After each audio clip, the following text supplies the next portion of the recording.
Foco Responde nessa segunda-feira. Sim, essa semana nós vamos fazer novamente semana temática Treino em Foco Responde até quinta-feira, porque na sexta-feira nós teremos Treino em Foco Análise de Exercício normalmente. E hoje nós vamos responder uma pergunta sobre alongamento antes e depois da sessão de treinamento. Confira aí a pergunta.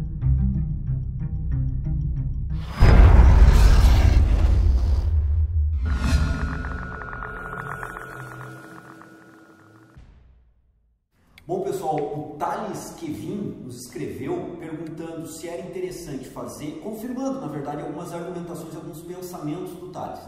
Se era interessante fazer o alongamento antes, depois, se esse alongamento poderia ou não atrapalhar um treinamento. É isso que nós vamos discutir já logo na sequência.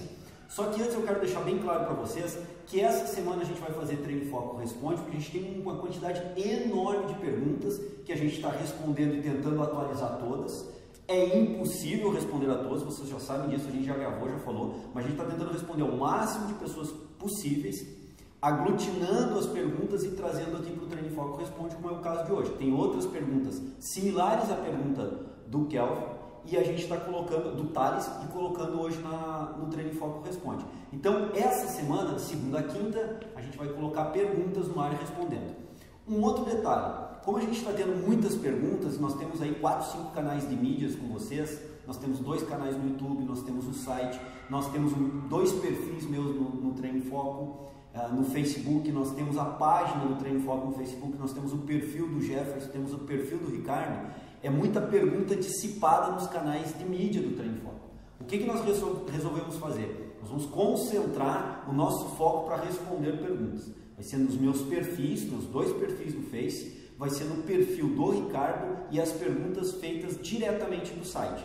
Então, nesses canais de mídia, nesses 3 canais de mídia, meus 2 perfis do Face, o perfil do Ricardo no Face e o site, é onde nós vamos nos concentrar para verificar as perguntas que existem lá e vamos responder, ou textualmente ou trazendo aqui nas gravações. Só para vocês terem uma ideia, nós temos mais de 450 perguntas atualmente no site e nós estamos respondendo no site quase que diariamente um número bem significativo de perguntas. Então a gente tem um volume muito grande, por isso concentrar as perguntas nesses 3 canais para que a gente possa gerenciar melhor isso. Ok, pessoal? Combinado? Então as perguntas mais nesses canais de mídia que eu acabei de comentar para vocês.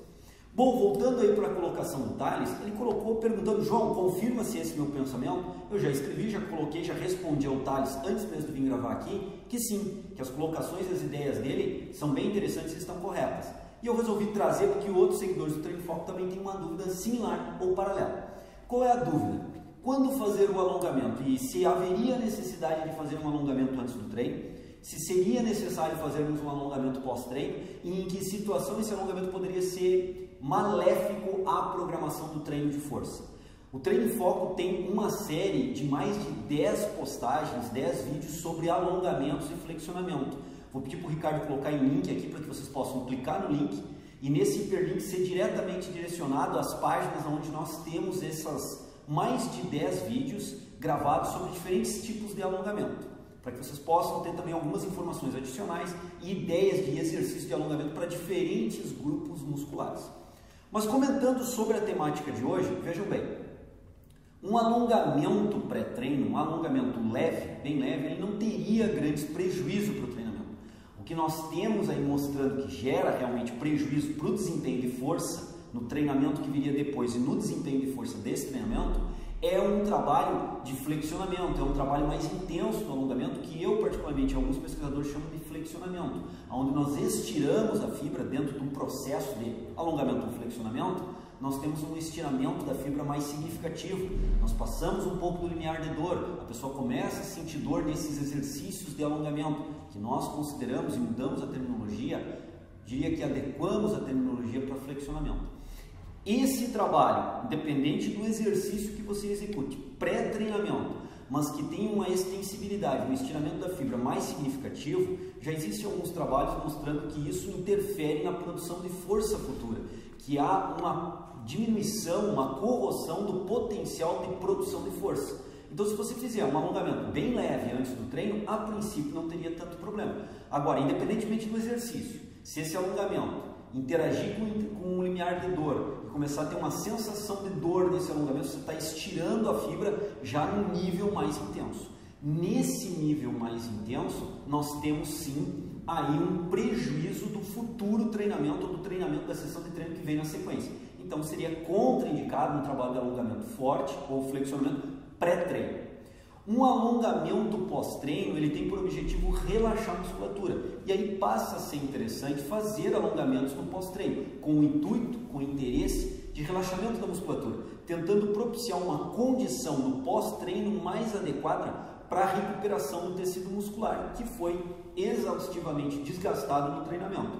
Então, um alongamento, não um flexionamento, não com intensidade, mas um alongamento no pós-treino, ele passa a ser interessante. Então, algo relaxado, algo não intenso, independente do exercício do grupo muscular, mas que ele seja feito com esse interesse nessas condições de carga, leve a moderado ou de moderado a leve, sem entrar em intensidades onde o indivíduo sinta dor ao alongar. Então, no pré-treino, alongamento ok, no pós-treino, alongamento ok, com pensamento em relaxamento muscular, e o trabalho de flexionamento no pré-treino e nem no pós-treino passariam a ser indicados. No pré-treino, porque haveria corrosão da produção de força, e no pós-treino, porque a ideia do flexionamento é desenvolver a elasticidade muscular, contribuindo com a flexibilidade do indivíduo.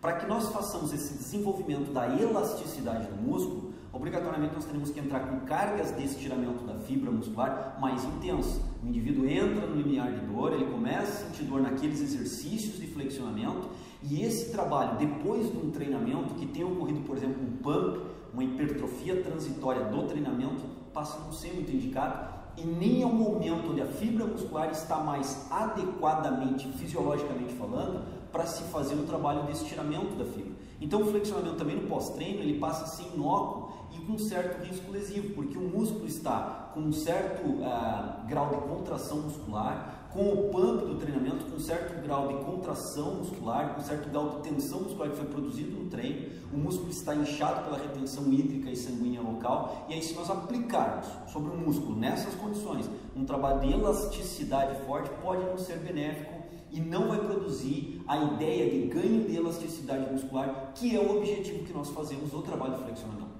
Então, em que momento fazer o flexionamento?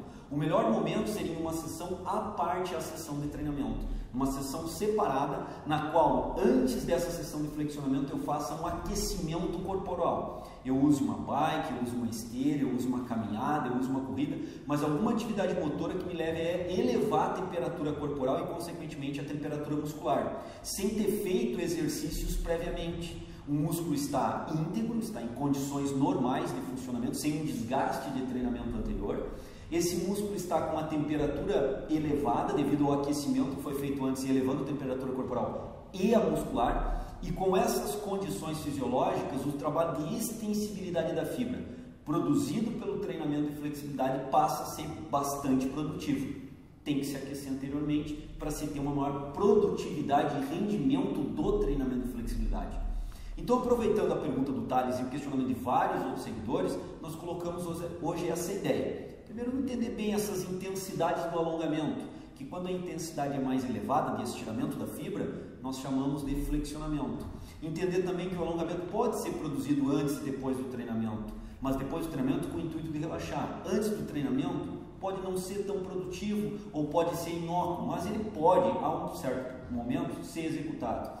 E o flexionamento demanda um aquecimento e uma sessão específica de treinamento. Essas são condições que você tem que pensar no seu treinamento, conversar com o seu professor de educação física para poder montar um programa de treinamento onde você vai inserir em sessões à parte o treinamento de flexibilidade, que seria o mais adequado com trabalhos de flexionamento, que é a intensidade mais elevada, diante da configuração que eu mostrei hoje para vocês. Seriam ideias ou raciocínios lógicos, fisiológicos, para se trabalhar uma periodização de treinamento, inserindo nessa periodização de treinamento o trabalho de flexionamento.